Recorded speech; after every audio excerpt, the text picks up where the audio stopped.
10 advantages. Every one of them takes about a month, costs nothing, and almost nobody bothers. Number 10. Learn to be bored again. Watch people in a queue, in a lift, at a red light. Every single one reaches for the phone.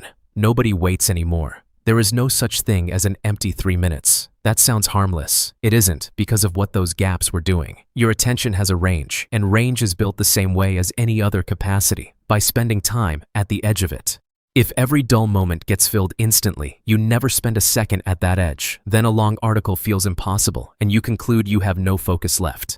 You haven't lost focus. You've stopped practicing it. Here's the month. 20 minutes a day of deliberate nothing. A walk with no headphones. Washing up in silence. Sitting on a bus looking out of the window. Not meditation. You're allowed to think about anything. The only rule is no input. The first week is genuinely unpleasant. Around week 2, something changes. Your mind starts producing things. Half-finished ideas. Problems solving themselves. The thing you'd been avoiding. Suddenly obvious. That was always happening in the gaps. You just filled them all in. Number 9. One thing at a time. You answer a message in the middle of writing something. It takes 20 seconds. Then you go back to writing. You think you've lost 20 seconds. You've lost far more. When you switch tasks, part of your attention stays behind on the previous one. Researchers call it attention residue. The old task keeps running in the background using capacity, and it doesn't clear the moment you look away. Do that 30 times a day, and you spend the whole day at partial strength. This is why you can be busy for 9 hours and produce almost nothing, and why you're exhausted anyway. Fragmented attention is more tiring than concentrated attention, not less. The month is one rule. One task gets one block, and nothing interrupts the block.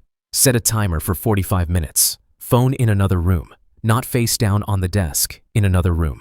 One thing on screen. When the timer ends, take a real break. 2 blocks a day is enough to start. By day 30, the change isn't that you work more hours. It's that 2 hours produce what 6 used to. Number 8. Ask the second question.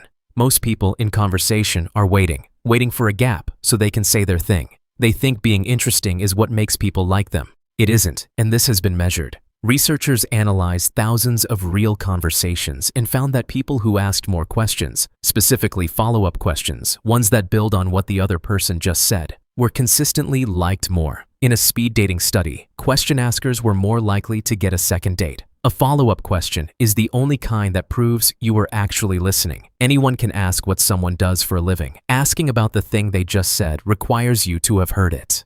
The month.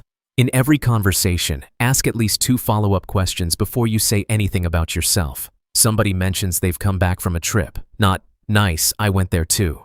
Instead, what surprised you? What would you skip next time? It's uncomfortable at first because you're sitting on your own material. Do it for 30 days and it becomes automatic, and people will start describing you as easy to talk to without being able to say why. Number 7. Study in the wrong order. Here's how everybody prepares for anything. Pick a topic. Do that topic until it feels solid. Move to the next one. Repeat. It feels excellent. Each block gets easier as you go. That feeling is the problem. It gets easier because you're not retrieving anything. The answer is already loaded from the last question. You're rehearsing, not learning. And the moment the topics arrive mixed up, which is what real life does, the smoothness disappears. The fix is to deliberately make practice harder in 2 ways. Space it out. The same total hours spread across days beat the same hours in a block every time it's been tested. And mix it up. Alternate between topics or problem types instead of doing them in clean sets.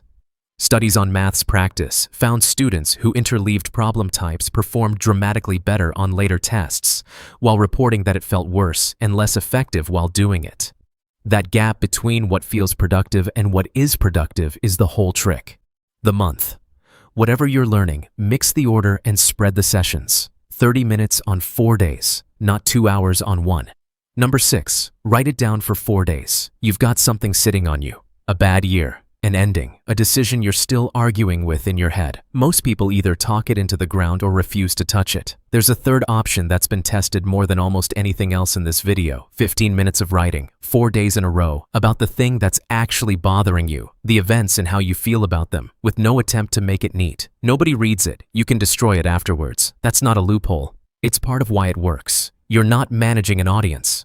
What seems to matter is that scattered feelings get turned into ordered language. Over 4 days, people typically move from raw description to something with cause and structure in it, a story rather than a mess. One honest warning. Days 1 and 2 often feel worse, not better. That's normal and it passes. And if what you're carrying is genuinely traumatic, this is a supplement to real support, not a replacement for it. 15 minutes, 4 days, then leave it alone. Number 5. Say the number first. A number is going to be discussed. A salary, a fee, the price of a car, what your work is worth.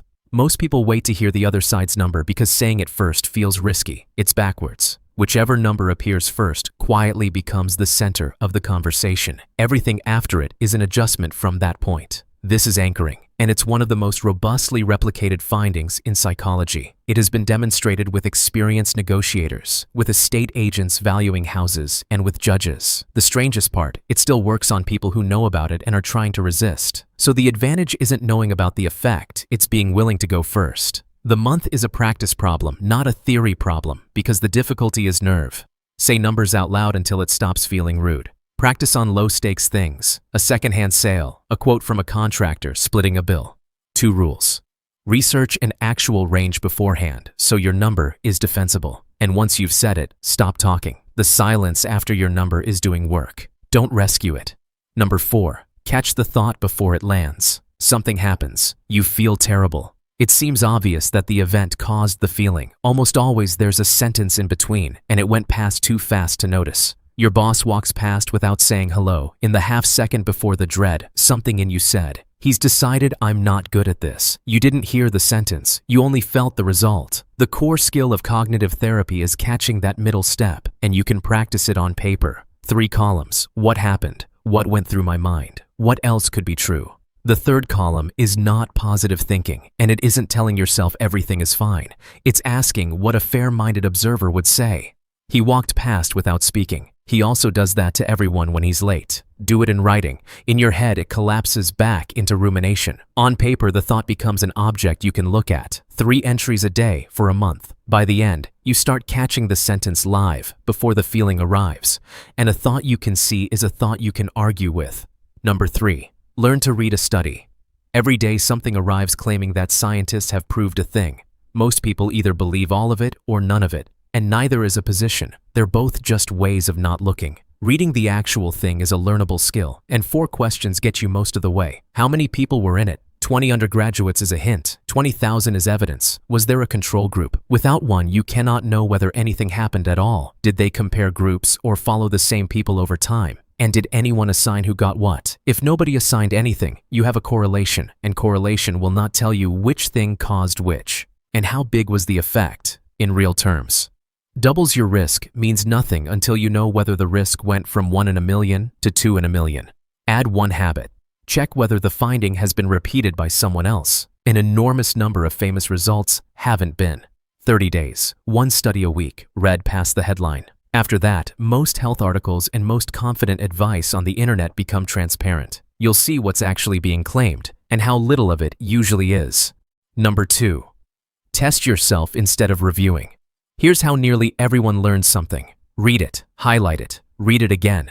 It feels familiar, so it feels known.